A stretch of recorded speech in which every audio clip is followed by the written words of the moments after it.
अस्सलाम वालेकुम नादरीन, मैं हूं असद अली तूर अपने प्रोग्राम असद तूर अनसेंसर्ड के साथ।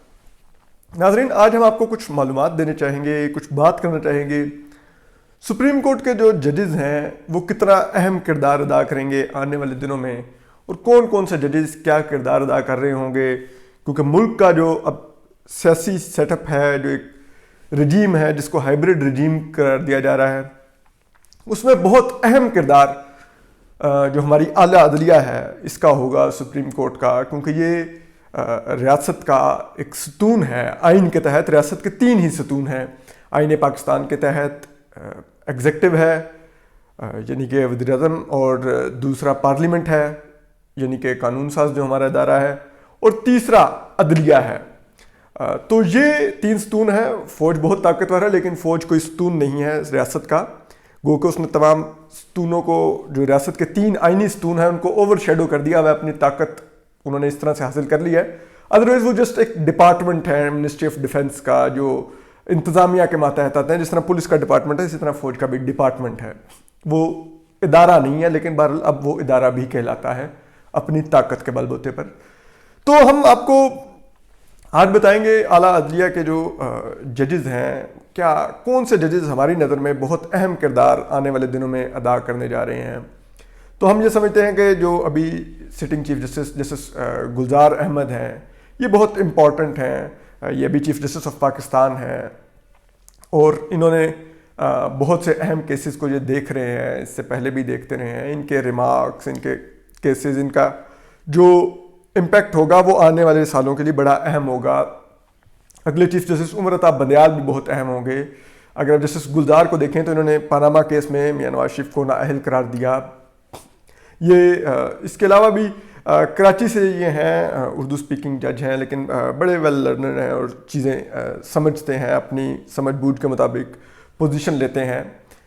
इनके और जस्टिस उमर अता बंदयाल के दौर में 8 जजेस सुप्रीम कोर्ट में तैनात होने हैं। तो ये बड़ा मैटर करेगा कि जो 8 जजेस ये लोग तैनात करके जाएंगे वो आने वाले सालों में सुप्रीम कोर्ट की डायरेक्शन सेट करेंगे। और वो एक ऐसी मेजॉरिटी होगी जो कि अगर सुप्रीम कोर्ट का रुख बदल भी सकती है, सुप्रीम कोर्ट को जिसे कहते हैं कि इसी डगर पर चला भी सकती है। क्योंकि 8 जजेस, आप सोचिए, एक 17 जजेस की एक सुप्रीम कोर्ट के अंदर अगर 8 जजेस हों तो वो तकरीबन हाफ ऑफ द जजेस बन जाते हैं, जो कि इन 2 जजेस के टेन्योर में तैनात होने हैं। जस्टिस चीफ जस्टिस गुलजार अहमद बड़े अहम हैं और इनको अगर आप देखें तो ये अमूमन बड़ी हार्ड पोजीशन भी लेते हैं, लेकिन अगली ही हेयरिंग में इनकी पोजीशन एकदम से बहुत नरम भी हो जाती है। हमने देखा जब ये कोरोना के दौरान इन्होंने काफ़ी ज़्यादा ग्रिल किया एक हेयरिंग पे, हम कोर्ट रूम में प्रेजेंट थे। जो उस वक्त के एनडीएमए के ऑफिशियल्स थे, लेकिन अगले दिन एनडीएमए के जब चेयरमैन आए जनरल अफजल, तो उस दिन चीफ जस्टिस का फिर लहजा बिल्कुल बदल गया। उन्होंने उनसे बड़े बेहतर तरीके से उनसे मामलात समझे और फिर उनको अप्रिशिएट भी किया उनके काम को, जबकि उससे एक रोज़ पहले वो एनडीएमए के ऑफिशियल्स पर शदीद बरहम थे। तो चीफ जस्टिस गुलजार अहमद बहुत अहम है। इसी तरह अगर आप जस्टिस जो इनके बाद आने वाले चीफ जस्टिस हैं, जस्टिस उमर अता बंदयाल, इनको भी देखें तो ये भी बड़े अहम है और बड़े की रोल अदा करेंगे, क्योंकि इनके दौर में भी तैनातियाँ होनी हैं। अगर आप देखें कि चीफ जस्टिस गुलजार और जस्टिस उमर अता बंदयाल के दौर में 8 जजेस तैनात होने हैं। तो ये किस किस्म के जजेस तैनात करेंगे वो भी आपको बताएगा कि ये क्या सोच रहे हैं। मतलब आप देखें कि जो जनरल मुशर्रफ को फांसी की सजा सुनाने वाले जस्टिस वकार अहमद सेठ थे, उन्होंने सुप्रीम जुडिशल काउंसिल के सामने मरहूम ने अपनी वफात से पहले एक पिटीशन भी दायर की गई 3 दफ़ा कि मेरा सीनियरिटी की बुनियाद पे हक बनता था लेकिन मुझे एलिवेट नहीं किया गया। जबकि लेकिन उनके मुकाबले में उनको तो ना एलिवेट किया गया, लेकिन उन जज साहब को तरजीह दी गई, लाहौर हाई कोर्ट से लाया गया, जो कि लाहौर हाई कोर्ट में थे और जिन्होंने जनरल मुशर्रफ की फांसी की सज़ा सुनाने वाली अदालत को ही कालेदम करार दे दिया था। तो वो तो एलिवेट हो गए, लेकिन जो जस्टिस वकार अहमद सेठ मरहूम थे वो एलिवेट ना हो सके और वफात पा गए अपनी सर्विस के दौरान ही। इसी तरह आप जस्टिस उमर अता बंदयाल हैं, ये बड़े अच्छे काबिल जज हैं, सिविल लॉस को देखते हैं, पंजाब से हैं, लाहौर हाई कोर्ट के चीफ जस्टिस भी रहे हैं। तो इनका भी देखते हैं कि किस किस्म की तैनातियाँ करते रहे हैं। जस्टिस उमर अता बंदयाल को अगर आप देखें तो ये वज़ीर इमरान खान को सादिक और अमीन करार देने वाले बेंच का भी हिस्सा थे और उस फैसले का हिस्सा थे। इनका कंसेंट है उस फैसले में, क्योंकि इख्तलाफी नोट तो नहीं इन्होंने दिया। इसी तरह ये जब चीफ जस्टिस जो साबिक होते थे साकिब निसार, वो बहुत ज़्यादा मुतहर्रिक थे एक डैम बनाने के लिए, जिसके लिए वो फंड्स इकट्ठे कर रहे थे। तो उसमें भी जो उन्होंने अभी एक वसाइल पर एक कॉन्फ्रेंस करवाई, डैम के लिए कॉन्फ्रेंसेस करवाई, तो जस्टिस उमर अता बंदयाल उनके साथ थे काफ़ी पेश कर, मतलब इवन के इतने जज्बाती हुए कि उस कॉन्फ्रेंस में एक आयत पढ़ते हुए इंसाफ के मुतलिक रो भी पढ़े। तो बड़े इनका जज्बाती लगाव था इस काज के साथ, तो वो भी बड़े अहम हैं। अभी हाल ही में उन्होंने जस्टिस काजी फाइज़ केस के जो उन्होंने प्रेसिडेंशियल रेफरेंस को चैलेंज किया था, तो उसमें उन्होंने बड़े अहम रिमार्क्स भी दिए। उन्होंने एक मौके पर यह भी कहा कि आप फाइल दबा लेते हैं और वक्त का इंतज़ार करते हैं कि कब उसको एम्बेरस करना है किसी के बारे में कोई चीज़ आने पर। लेकिन बहरहाल जो उन्होंने फैसला लिखा वो उनके इन रिमार्क्स के बरक्स था, और उन्होंने अपने साथी जज की फैमिली को FBI में खड़ा कर दिया। ये उन्हीं का आइडिया था। सबसे पहले जस्टिस उमर अता बंदयाल ने ये आइडिया दिया था कि क्यों ना मामला FBI भेज दिया जाए। तो वो बड़े अहम है। लेकिन उन्होंने बहरहाल काजी फाइज़ साहब की फैमिली को तो खड़ा किया FBI में अकाउंटेबिलिटी के लिए, लेकिन उन्होंने जो BRT की अकाउंटेबिलिटी है, जिसके बारे में ऑडिटर जनरल की रिपोर्ट ने उसमें कहा कि इसमें बेज़ाब्तियाँ और इसमें माली मामला इंतहाई मशकूक हैं। इवन के KP गवर्नमेंट की अपनी इन्वेस्टिगेशन टीम ने भी यही कहा कि इसके डिज़ाइन और सब में जिस तरह पैसा ज़ाया किया गया है इसकी इंक्वायरी होनी चाहिए। लेकिन जस्टिस उमर अता बंदयाल ने कहा कि समझते हैं कि ये इंक्वायरी नहीं होनी चाहिए, उनका फैसला आएगा तो हम देखते हैं कि उन्होंने किन वजूहात की बुनियाद पर करार दिया। तो बहरहाल तो उनकी भी जो वो तैनातियाँ करेंगे वो भी देखने वाली होंगी, और जो उनका टेन्योर भी होगा वो बड़ा अहम होगा, क्योंकि साथ साथ ये जो एक हाइब्रिड रजीम है इसका जो हम सुनते हैं कि एक 10 साल प्लान है, ये इन्हीं के टेन्योर से गुजर रहा होगा। अभी भी चल रहा है, फिर अगला टेन्योर जस्टिस उमर अता बंदयाल का, फिर उसके बाद एक जो अगले चीफ जस्टिस हैं जस्टिस काजी फाइज़ ईसा, इनका किरदार भी बहुत अहम होगा।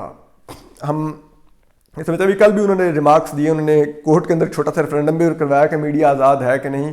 उन्होंने ये भी कहा कि आपने बल्दियाती इंतखाबात, बल्दियाती निज़ाम को जो सिस्टम में जो इलेक्ट हुए लोग थे उनको कलेदम करार दे के आपने जिसे कहते हैं शब खुन मारा है जमहूरियत पर, और आपने जमहूरियत का कत्ल किया है। तो ये भी बड़े अहम होंगे, और इसी तरह इनका भी देखने वाला होगा। अगर आप देखें तो इन्होंने और भी रिमार्क्स दिए। इन्होंने कहा कि इसका मतलब है कि अगर कल को कोई मेजॉरिटी दूसरा लेके आ जाता है, आपकी अपोजिशन स्वीप करके बल्दियाती इंतखाबात में सामने आती है, तो इसका मतलब है कि आप उस अपोजिशन को भी का मैंडेट नहीं मानेंगे। और उन्होंने कहा कि इस पर तो आर्टिकल 6 भी के तहत भी इसको देखा जा सकता है। तो उनके बड़े अहम रिमार्क्स थे। उन्होंने ये भी कहा एक मौके पर कल के जो लोग मीडिया को कंट्रोल करके उससे अपनी तारीफ सुनना चाहते हैं उनको किसी माहिर नफ्सियात से रजू करना चाहिए। तो ये बड़ा सख्त एक थप्पड़ था अगर किसी को समझ आए, लेकिन हमें यकीन है कि किसी को यहाँ पर अगर इतनी कोई इस सिस्टम में गैरत वाले लोग बैठे होते तो यकीनन वो यहाँ तक बात ही ना आने देते। उनके साथ जस्टिस मकबूल बाकिर बैठे हुए थे, उन्होंने बड़े सख्त रिमार्क्स दिए। उन्होंने कहा कि डेविलिश एक्ट था इस जो बल्दियाती निज़ाम को जो बुलडोज किया गया। जस्टिस मकबूल बाकिर भी बड़े जैसे कहते हैं मलंग और दरवेश सिर्फ जज हैं, और मतलब मेरे अगर आप कहें कि सुप्रीम कोर्ट के जो फेवरेट जजेस हैं उन अगर मैं 3-4 का नाम लूँ तो उसमें मकबूल बाकिर साहब एक जज हैं, मैं उनकी बहुत इज़्ज़त करता हूँ। वो इस सुप्रीम कोर्ट के आप कह सकते हैं कि जो इसका ताज है उसमें अगर कोहे नूर हीरा अगर आप कह लें तो वो भी आप उनको कह सकते हैं। बड़ा ज़्यादा घुलते मिलते नहीं, सोशलाइज नहीं करते जजेस के अंदर भी, लेकिन बड़े ही दरवेश और बड़े ही लेकिन स्ट्रेट फॉरवर्ड जज हैं। वो जब कोई पोजीशन लेते हैं जो उनका रिमार्क्स और जो उनका फैसला होता है वो पढ़ने से ताल्लुक़ रखता है, फिर वो कोई लगी लिपटी छोड़ते नहीं हैं।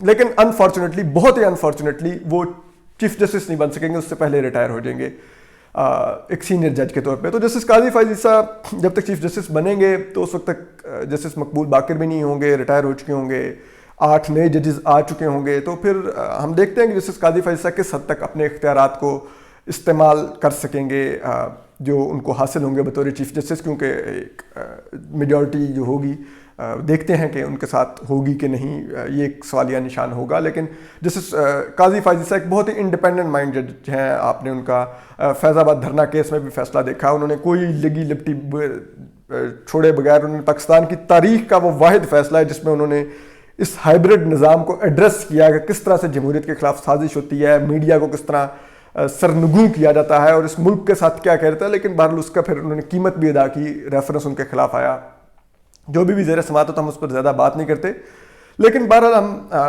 ہمیں معلوم ہے وہ ریفرنس بھی کس طرح سے تیار ہوا، اس میں بیرسٹر فروغ نسیم کی بھی کیا کس قسم کے انہوں نے مشورے دیے کچھ طاقتور لوگوں کو، ہم ان مشوروں سے بھی آگاہ ہیں۔ ہم یہ بھی جانتے ہیں کہ پیپرز میں چاہے جو مرضی لکھا گیا، لیکن ARG اور بیرسٹر شہزاد اکبر کا اصل میں اس ریفرنس کی تیاری میں کیا کردار ہے، وزیر اعظم عمران خان نے اس ریفرنس میں کیا کیا، ہمیں یہ بھی معلوم ہے کہ ان کا کتنا کردار ہے، ہم یہ بھی جانتے ہیں۔ تو ہم یہ سب جانتے ہیں، لیکن ہم کچھ وجوہات کی وجہ سے رپورٹ نہیں کر پا رہے، لیکن کریں گے، کبھی وقت آنے پر کریں گے رپورٹ۔ اور اسی طرح ہم یہ بھی جانتے ہیں کہ اس ریفرنس کے پس پردہ سپریم کورٹ کے اندر بھی کیا چلتا رہا، کس طرح سے بعض ججز کو کیا کہا جاتا رہا، اس چیزوں کو ہم جانتے ہیں کہ سپریم کورٹ کی راہداریوں میں ان دنوں میں کیا ہوا، لیکن ہم بہرحال اس کو اس طرح سے رپورٹ نہیں کر پاتے۔ اسی طرح اور بھی ججز ہیں، لیکن جسٹس قاضی فائز عیسیٰ کے بعد جو آئیں گے جسٹس اعجاز الاحسن، وہ بھی بڑے اہم جج ہیں، بہت ہی مثبت سوچ رکھنے والے جج ہیں، اور عموماً جو انتہائی جونیئر جج ہوتے ہوئے بھی مطلب جونیئر جج سے مراد یہ ہے کہ ان کے ساتھ جو بینچ میں بیٹھے ہوتے ہیں تو سینئر ججز بیٹھے ہوتے ہیں، لائک چیف جسٹس یا دیگر ججز، تو ان کے ہوتے ہوئے بھی جسٹس اعجاز الاحسن آپ کو بہت زیادہ ریمارکس دیتے اور کوسچنس کرتے نظر آتے ہیں۔ یہ ان کے اعتماد کی نشانی ہے کہ ان کو کتنا اعتماد حاصل ہے چیف جسٹس کا۔ ان کو چیف جسٹس ثاقب نثار کا بہت اعتماد حاصل تھا، وہ ان کے ساتھ بھی ہسپتالوں کے دورے کرتے رہے، اسی طرح ڈیم کے معاملات میں بھی وہ ان کے ساتھ کافی پیش رہے۔ ایون کہ چیف جسٹس ثاقب نثار نے جو اس وقت کے وزیر اعظم شاہد خاقان عباسی سے ایک ملاقات کی تھی، تو اس کی جو پریس ریلیز آئی تھی ہماری معلومات کے مطابق، وہ پریس ریلیز بھی چیف جسٹس ثاقب نثار نے نہیں، جسٹس اعجاز الاحسن نے ڈکٹیٹ کروائی تھی۔ تو بڑے اہم جج ہیں جسٹس اعجاز الاحسن بھی، اور بڑی مثبت سوچ رکھنے والے جج ہیں۔ تو ہم یہ سمجھتے ہیں کہ جو اگر کوئی تلاطم آیا بھی جسٹس قاضی فائز عیسیٰ کے دور میں، تو میرے خیال میں جسٹس اعجاز الاحسن کا دور جو ہوگا وہ اس تلاطم کے لیے کافی معنی خیز ہوگا، اور اہم ہوگا کہ وہ اس تلاطم کے بعد اس کے ریپرکشنز کو کس طرح سے جسے کہتے ہیں وہ کرتے ہیں، مینیج دیکھتے ہیں کیا کرتے ہیں وہ اس کو۔ تو وہ بڑے اہم جج ہیں، لیکن بہت ہی مثبت سوچ رکھنے والے جج ہیں، اور ان کے بارے میں عموماً حکومت اور اداروں میں بڑا اچھا تاثر پایا جاتا ہے کہ بہت اچھے جج ہیں۔ سینٹ کی یہ ریفرنس کے دوران بھی کافی ان کے اہم ریمارکس ہیں، سینٹ کے لیے جو پریزیڈنشل ریفرنس آیا ہوا ہے۔ اس کے بعد جسٹس منصور علی خان آئیں گے، بڑے اچھے قابل جج ہیں، پنجاب سے ہوتے ہوئے بھی بڑے انڈیپینڈنٹ مائنڈ رکھتے ہیں وہ جج، اور بڑے اہم جج ہیں۔ لیکن انفارچونیٹلی جو آرمی چیف والا فیصلہ تھا اس میں مجھے تھوڑی سی مایوسی ہوئی ہمیں وہ فیصلہ پڑھ کے، جو آرمی چیف کے ایکسٹینشن کا فیصلہ تھا، کیونکہ وہ تقریباً اب کیونکہ فیصلہ آ چکا تھا، ہم اس فیصلے پہ کم از کم تبصرہ کر سکتے ہیں کہ وہ فیصلہ میں ہماری نظر میں تقریباً ویسے ہی فیصلہ تھا جیسا ظفر علی شاہ کیس میں جنرل مشرف کی کو کے خلاف دیا گیا تھا، کہ ایک غیر آئینی قدم کو عدالت نے 3 سال کا کور فراہم کر دیا تھا کہ آپ 3 سال مارشل لاء کو چلا سکتے ہیں۔ تو اسی طرح ایکسٹینشن کا بھی قانون میں کوئی جواز موجود نہیں تھا، لیکن سپریم کورٹ نے اس کو 6 ماہ کا قانونی جواز دے دیا اور کہا کہ 6 ماہ میں آپ اس کی قانون سازی کر لیں۔ مجھے بڑی حیرت ہوئی جب جسٹس یہ فیصلہ آیا، اور جو اس کیس کے دوران جو جسٹس چیف جسٹس تھے آصف سعید کھوسہ، ان کے جس قسم کے ریمارکس تھے کہ انہوں نے ایک موقع پر یہ بھی کہا کہ آرمی چیف کا اتنا اہم تاریخی تناظر میں دیکھا جائے تو عہدہ ہے، اور آپ نے اس کو اس طرح سے ریڈیکیول کروا دیا ہے، یہ فریولس نوٹیفیکیشنز کر کے، قانون کے بغیر اس طرح کی ایکسرسائز کر کے، تو اور انہوں نے کہا کہ ان کی عزت کو آپ نے ڈیمیج کیا ہے۔ تو مجھے بڑی حیرت ہوئی کہ جسٹس آصف سعید کھوسہ کو آرمی چیف کی تو یقیناً عزت کا احساس تھا، لیکن یہی جسٹس آصف سعید کھوسہ 3 دفعہ الیکٹڈ پرائم منسٹر، ان کا یہ کہنا تھا کہ آرمی چیف کا بہت طاقتور عہدہ ہوتا ہے، لیکن وزیر اعظم کا بھی بہت طاقتور عہدہ ہوتا ہے، جس کو انہوں نے گاڈ فادر لکھ دیا اپنے فیصلے کے دوران، پاناما لیکس کے دوران، جو کہ بعد میں کہتے رہے کہ میں نے ان کو گاڈ فادر نے لکھا تھا، لیکن ہم سب جانتے ہیں اب گاڈ فادر لکھیں گے تو وہ اصطلاح کس کے لیے استعمال ہوگی۔ تو اور پھر جس طرح سے وہ جسٹس قاضی فائز عیسیٰ کو بھی ریموو کرنے کے لیے متحرک رہے، جس متنازع انداز میں انہوں نے جسٹس شوکت صدیقی کو ریموو کیا، تو یہ جسٹس چیف جسٹس جو سابق تھے آصف سعید کھوسہ کی لیگسی ہے۔ تو بہرحال اسی طرح آپ جسٹس عظمت سعید شیخ تھے، ان کے ساتھ وہ بہت متحرک رہے، ابھی دیکھیں کہ وہ کیا کر رہے ہیں۔ تو یہ سب کچھ ہم سنتے رہے، دیکھتے رہے، کور کرتے رہے.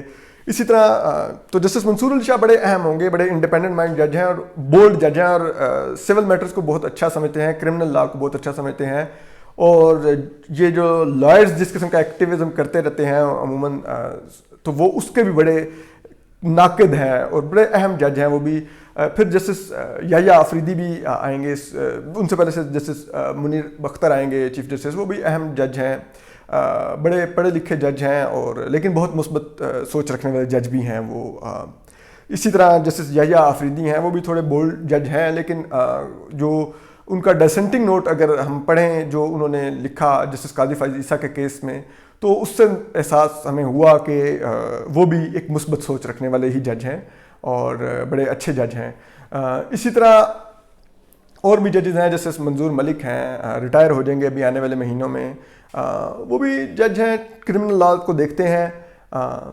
تو ہم ان کی بھی لیگیسی بھی ہم کسی موقع پر اس پر بھی بات کریں گے. انہوں نے ان کا بڑا جو جسٹس قاضی فائز عیسیٰ کے خلاف ریفرنس تھا, اس میں گو کہ انہوں نے کوئی ریمارکس نہیں دیے, تمام سماعتوں میں صرف خاموش رہے, لیکن ہم سمجھتے ہیں کہ پس پردہ وہ بھی کافی سپریم کورٹ کی راہداریوں میں جو ججز کی میٹنگز تھیں اس میں ان کی کافی بولڈ پوزیشن رہی. اور اسی طرح اگر آپ آ جائیں کہ اور ہم یہ سمجھتے ہیں, ہمارے پاس معلومات ہیں کہ جو اٹارنی جنرل انور منصور خان تھے, ان کی جو ریموول ہوئی اور ان کے اوپر جو ججز نے برہمی کا اظہار کیا جب انہوں نے ججز کے اوپر الزام لگایا, تو اس برہمی میں بھی جسٹس منظور ملک کا کافی اہم کردار تھا. انہوں نے کافی ان کو اس چیز کا افسوس تھا کہ ہماری ذات کے اوپر اٹارنی جنرل نے کس قسم کا گھناؤنا الزام لگایا, اور انہوں نے کافی زیادہ ججز جو ساتھی تھے ان کو اس چیز پر آمادہ کیا کہ یہ ہماری ذات کو نشانہ بنا کے سپریم کورٹ کی ساکھ کو نقصان پہنچایا گیا. اسی طرح جسٹس سردار طارق مسعود ہیں, کرمنل لا کے ایکسپرٹ ہیں, عموماً تنازعات سے دور رہنے کی کوشش کرتے ہیں, لیکن ان کی بھی ایک لیگیسی ہے. انہوں نے بھی اس ریفرنس کے دوران بڑا اہم کردار ادا کیا. جب یہ ریفرنس آیا تو ہم معلومات رکھتے ہیں کہ کس طرح سے جو ججز کا جو سپریم کورٹ کے ججز کا واٹس ایپ گروپ تھا اس میں ان کی کیا پوزیشن تھی, اور پھر ان کے اوپر کافی کام بھی کیا گیا. ان کو کوشش کی گئی کہ ان کو راہ راست پر لایا جائے. جسٹس حسن سید کھوسہ نے ان کو اپنے ساتھ بینچز میں شامل کرنا شروع کر دیا کہ ان کو ذرا اپنے قریب کریں, اور بھی کچھ لوگوں نے ان پر کافی کوشش کی, جس سے مزید جسٹس کا سردار طارق مسعود کو کلیئرٹی ہوگی کہ یہ کیا معاملہ چل رہا ہے. اور پھر انہوں نے جو پوزیشن لی وہ ہم نے دیکھی, یہ کس طرح سے انہوں نے اس بینچ سے علیحدگی اختیار کی, کیونکہ ان کو اندازہ ہو گیا تھا کہ یہ مجھے کس طرح سے یوز کرنے کی کوشش کی جا رہی ہے. تو یہ ان کی لیگیسی ہے کہ انہوں نے ایک بولڈ پوزیشن دی. تو اب وہ آپ کہہ سکتے ہیں کہ وہ جس پوزیشن پہ کھڑے ہو رہے ہیں تو پھر وہ کھڑے ہوتے ہیں, وہ پھر اس پوزیشن سے ہٹتے نہیں ہیں اور کلیئرٹی آف مائنڈ سے کھڑے ہوتے ہیں. تو اچھے جج ہیں اور پوزیشن لیتے ہیں, لیکن آپ کہہ سکتے ہیں کہ اس طرح سے شاید وہ بڑے کیسز کی وجہ سے وہ اس طرح سے شہرت نہیں پاتے, لیکن ایک اچھے جج ہیں. اسی طرح آپ جسٹس مشیر عالم کو دیکھ لیں, یہ بھی ایک انتہائی درویش شریف جج ہیں, بڑے مذہبی ہیں, لیکن ٹیکنالوجی کو بہت اچھا سمجھتے ہیں. آپ ان کے گھر میں ایون کہ نماز تراویح ہوتی ہے, ان کے بیٹے ہیں حافظ قرآن جو نماز تراویح پڑھاتے ہیں. تمام ججز عموماً ان کی امامت میں نماز تراویح بھی ججز موسٹلی ادا کرتے ہیں, ان کی فیملیز ادا کرتی ہیں. تو وہ بھی بڑے مذہبی لیکن ایک شریف جج ہیں, تو وہ بھی آنے والے دنوں میں ریٹائر ہو جائیں گے. تو یہ وہ ججز ہیں جو اس تمام سیٹ اپ کو دیکھ رہے ہوں گے جب یہ ہائبرڈ نظام آگے بڑھ رہا ہوگا. تو جسٹس قاضی فائز عیسیٰ کا وہ دور ہوگا جہاں پہ یہ ہائبرڈ نظام بہت سیریس تھریٹ میں آئے گا, کیونکہ 16 ستمبر اف ایم ناٹ رانگ 2023 کو چیف جسٹس بنیں گے قاضی فائز عیسیٰ. تو اسی وقت ستمبر کے مہینے میں ہی الیکشن ہونے ہوں گے اگلے. تو اگر اس میں جو 2018 میں جس طرح کی چیزیں کی گئیں الیکشن کے ساتھ اگر وہ سامنے آئیں تو پھر آپ سمجھ سکتے ہیں کہ جسٹس قاضی فائز عیسیٰ کا فیصلہ کیا ہو سکتا ہے. تو یہی ایک خوف ہے جو جسٹس قاضی فائز عیسیٰ کو اس ہائبرڈ نظام کے لیے تھریٹ بناتا ہے. تو ہم دیکھتے ہیں کہ آنے والے دنوں میں یہ نظام کس طرح سے چلے گا. تو یہ بڑا اہم ہوگا, دیکھنے والا ہوگا کہ کس طرح سے چیزیں چلیں گی. تو ہم دیکھتے ہیں کہ کس طرح سے یہ سپریم کورٹ آنے والے دنوں میں کنڈکٹ کرتی ہے خود کو, اور اسی سپریم کورٹ کی انہی چیزوں کو مد نظر رکھ کر لائک میاں نواز شریف کی جو بیل پٹیشن تھی, ایک وقت تھا کہ سپریم کورٹ میں دائر نہیں کرتے تھے پی ایم ایل این کے وکلا. تو جب ہم نے دریافت کیا تو ہمیں بتایا گیا کہ आसिफ सईद खोसा के होते हुए हमें इंसाफ नहीं मिलेगा। और वो साबित भी हुआ। आसिफ सईद खोसा ने, हालांकि उनके पास ब्रिगेडियर असद मुनीर जिन्होंने सुसाइड की थी नैब के दबाव की वजह से, ख़त लिखा था उन्होंने, मकतूल ने ब्रिगेडियर आसिफ सईद खोसा को अपनी जाँ बहक अपनी सुसाइड से पहले के सुसाइड नोट में उन्होंने जैसे आसिफ सईद खोसा को एड्रेस किया था कि आप देखिए ये क्या कर रही है नैब। लेकिन आसिफ सईद खोसा ने उसके बावजूद मज़ीद नैब के जो वो आप कह सकते हैं कि खूनी हथकंडे थे उनको मज़ीद मजबूत किया। एक फ़ैसला देके कि बेल के लिए उन्होंने एक असूल तय कर दिया कि बहुत ही हार्डशिप का असूल है कि उसके ऊपर ही सिर्फ बेल दी जाएगी। तो वो बेसिकली उसका निशाना साबिक वज़ीर-ए-आज़म नवाज शरीफ ही थे। तो वो हमने उनको देखा कि जब इस किस्म के जजेस होते हैं तो फिर जो अपोजिशन जमातें होती हैं, जो सियासी जमातें होती हैं, इवन के जो रूलिंग पार्टी भी होती है, वो फिर उनको देख के अपनी कानूनी हिकमत अमली भी तय कर रही होती है कि हमें इधर से ख़तरा है या नहीं है, या अभी कोर्ट में जाना है या नहीं है। तो ये निज़ाम आने वाले दिनों में इन सुप्रीम कोर्ट का किरदार अभी भी बहुत अहम है, आने वाले दिनों में भी अहम रहेगा। तो हमने आपको ज़रा कुछ बताया, हम आने वाले दिनों में हम मुतालिया करते हैं। मैं सुप्रीम कोर्ट से कभी कभार रिपोर्ट भी करता हूँ कुछ अहम केसेस को। तो और मेरा ये हॉबी है, मैं बतौर शौक़ सुप्रीम कोर्ट के जो जजेस हैं उनको मुतालिया करता रहता हूँ कि वो क्या उनके क्या पसंद नापसंद है, किस किस्म के वो जिसे कहते हैं सुप्रीम कोर्ट के राहदारियों के अंदर भी उनका क्या मामला होता है। मैं वैसे बतौर शौक़ मुतालिया करता हूँ, कोई किसी को हमारा मकसद मुतनाज़ा करना नहीं होता। मुझे इंटरेस्ट होता है, मुतालिया करता हूँ, फिर उसी मुताले की बुनियाद पे जब वो जजेस बैठ कर कोर्ट रूम में किसी केस को कंडक्ट कर रहे होते हैं तो मेरे बैक ऑफ माइंड में वो चीज़ें भी चल रही होती है। तो वो फिर मेरा जो मैं सबसे बैठे बेंच में सुन रहा होता हूँ तो वो मेरे उस अमल को मज़ीद दिलचस्प बना देता है मेरे लिए कि ये जज जो बोल रहे हैं ये क्यों बोल रहे हैं और ये कैसे बाय नेचर जज हैं। तो वो इसलिए मैं मुतालिया करता हूँ, कोई और मकसद नहीं होता। तो हम आने वाले दिनों में भी इन तमाम अमूर पर गुफ्तगू करते रहेंगे। अपना ख्याल रखिए, खुश और सलामत रहिए। असद अली तूर को आज तक के लिए असद तूर अनसेंसर्ड से इजाज़त दीजिए। अल्लाह हाफिज़।